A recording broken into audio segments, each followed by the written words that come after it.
Ciao amici Milanisti, it's your boy Kush in the Milan Corner. So last year at this point in time, when we had 5 games to go in the season, Milan was sitting at 53 points in 7th place. We climbed up to 6th place with 13 points from our last 5 games. If we go from 66 to 79 points, there's obviously no doubt that we're gonna make Champions League. But with the kind of fixtures we have, playing Juve, playing Atalanta, that would really be a dream run for us. Next matchup, we play Benevento. Benevento that are trying to fight their hardest against relegation. So they're gonna be a spirited team. Milan has a terrible record at home, so tomorrow's game is not gonna be an easy pass. It's gonna be a tough one, but here's the good news.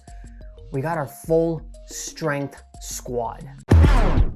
Now, before I jump into my lineup, make sure to hit that subscribe button, hit the bell notification so you can watch the Milan Corner videos as soon as I upload them. Now, Napoli are playing Cagliari. Napoli are in sublime form. They have an easy last 5 rounds. I think they're a short shot for the Champions League. The one match that is relatively tricky tomorrow is Sassuolo playing Atalanta. Sassuolo can be a tricky side. We saw about a week ago what happened with us. For Milan, the important thing is to pick up their 3 points against Benevento. I saw a lot of pessimism in my comments section the other day, but I get it, I understand you're upset, but hey guys, there's still 5 games to go. We're sitting level with 2 other teams on points. It would be really helpful if either Napoli or Atalanta or Juve drop points. Suddenly, we can climb back up to 4th or 3rd or even 2nd place by the end of the day on Sunday. So let's kick things off with the lineup. Gigio Donnarumma in goal.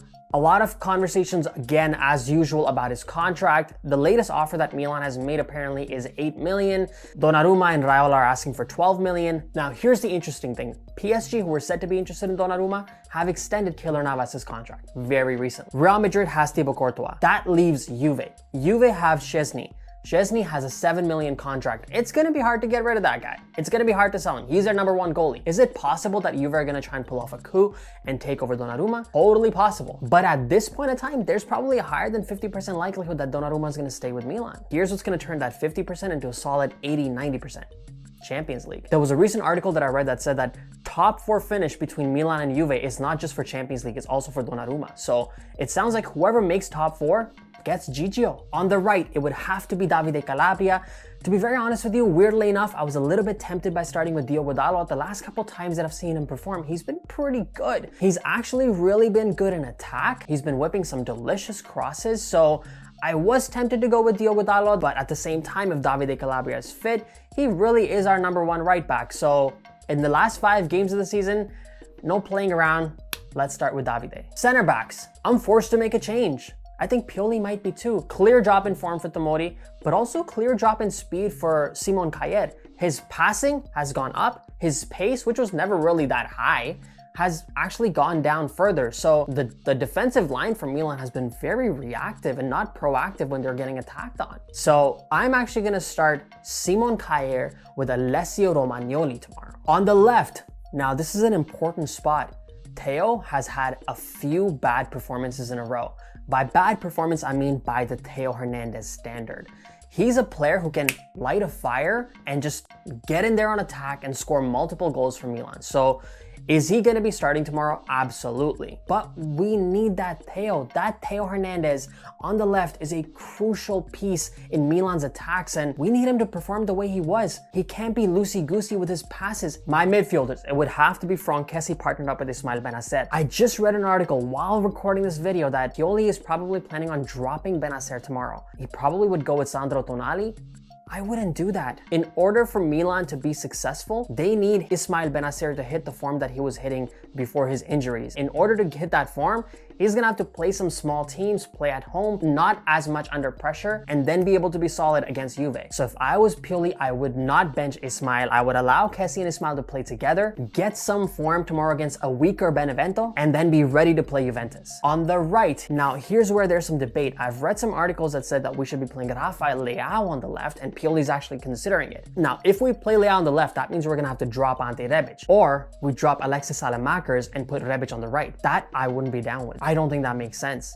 Alexis Salamakers is one of the most aggressive players on this Milan team. He's consistently playing from his heart, and the amount of aggression he has in attack is something that we seriously lack in this Milan team. I would not make the mistake of dropping a super aggressive Alexis to accommodate for a lazy Leao. So for me, on the right, the attack stays pretty similar, Alexis Salamakers. Behind the striker, we don't have any other options. It has to be Hakan Çalhanoğlu. Guys, we can't drop Çalhanoğlu for Brahim Diaz. Hakan plays a lot better when Ibra is playing an attack. We know what's gonna happen tomorrow. I would start with Hakan still. On the left, as I just talked about it, no Leao for me, I'm good. I'm gonna start with Ante Rebic. Now, here's the problem. I believe, correct me if I'm wrong, let me know in the comment section. I think Theo and Ante Rebic are both 1 yellow card away from suspension. That means that our left flank is vulnerable because they're aware of the fact that if either of them get a yellow, they're out against Juventus. And they're 2 important parts of Milan.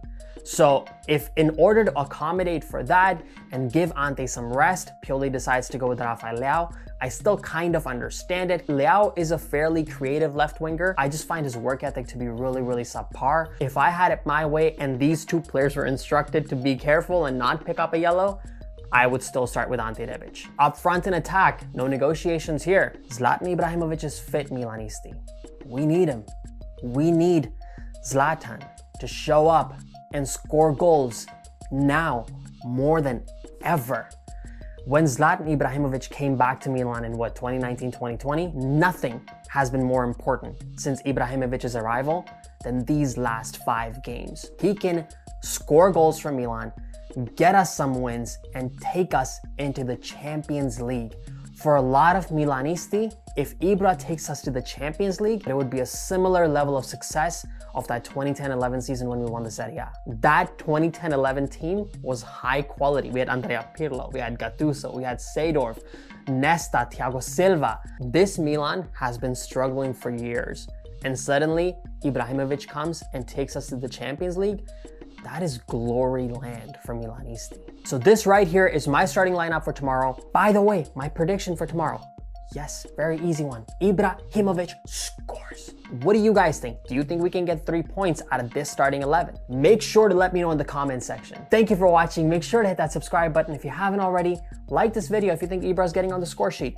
I think he is. I think you think he is too. I heard a rumor that if you like this video, he actually is gonna score a goal tomorrow. Don't ask me how, but just go ahead and hit that like button. As always, Forza Milan, grazie mille e ciao tutti.